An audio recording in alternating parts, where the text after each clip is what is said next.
Mark, and let's do a checkup on the Hayden tensioner. It's been about 7,000 miles.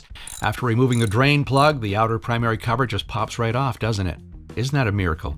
I had plenty of gap in the shoe, and that's because the chain has stretched since I put that tensioner in there. Originally, it had about 3/16 of a gap. As you can see, it's pretty substantial now due to the chain stretching, not the shoe. I measured about 1/4 of an inch gap, where Hayden recommends both springs, and 3/8 of a gap, and I use the large spring, the fatter one, and 3/16 of a gap. That's what I've been using on my preference.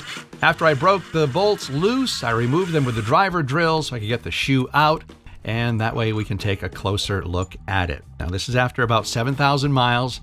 Yes, it still makes a little bit of a whirring or buzzing noise from the chain links going over it, but I think that's just the way it is. Maybe it's because of the length of the shoe. It's shorter than the automatic primary tensioner that comes with it from the factory.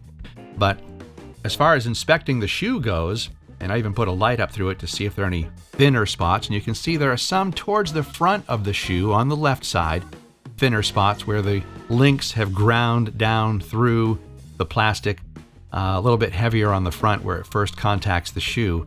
But the thing that interested me was the outer links, the vertical parts of the chain, were grinding these 3 grooves into the shoe, okay?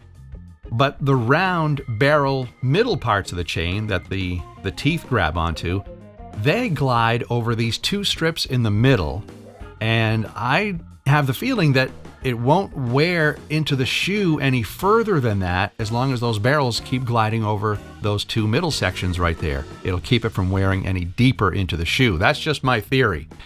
So there's always going to be a little bit of a whirring or buzzing noise from that shoe. I guess that's just the way it is. But the thing I like over the automatic tensioner is, as you can see, the automatic tensioner has a little bit of spring give to it. There are little springs that are built into the automatic tensioner from the factory. Not a lot of give, and about 3/16 of an inch give is what I was shooting for with the Hayden shoe on the gap on that. So they're very similar that way, but the Hayden tensioner will not ratchet up and make the chain tighter than the gap that pretty much you gave it. Some say leave a little bit for heat expansion as the parts warm up, and I think even at 3/16 of a gap, I've done that. I don't think there's any tightness, absolute tightness in the chain. I've noticed the prices on eBay have been coming down if you search M6 primary tensioner. If you put Hayden in there, I couldn't find any of the BT07 tensioners like this one that I'm using. But once I put in just M6 primary tensioner, the prices were in the 60s. Really? That's come down quite a bit from what I paid, about half price. Another question I get asked a lot, besides, do you still like it, which I do, I'm still using it, is why only the fat spring and not both springs as Hayden recommends? Well, the twin cam 88 motors had cam chain tensioner problems because they were spring driven, and the spring was putting so much pressure on the shoe that it would wear through the shoe until it was metal to metal contact, and those plastic pieces from the shoe would end up going through the oil pump, plugging up things in the motor, causing all kinds of problems. If you haven't run into that or Googled that yet, you really should. So I was thinking, well, maybe with both springs putting that much pressure on the shoe against the primary chain, maybe the same thing would happen. I don't know.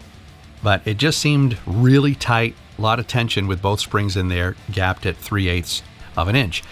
So I went to the single fat spring and 3/16 of an inch. So that's 1/8 plus 1 more 16th is what I shoot for in my setup. But it still leaves enough gap for the shoe to float up and down. So that's why I did it. Now you know. Thanks for watching. Ask any questions you want.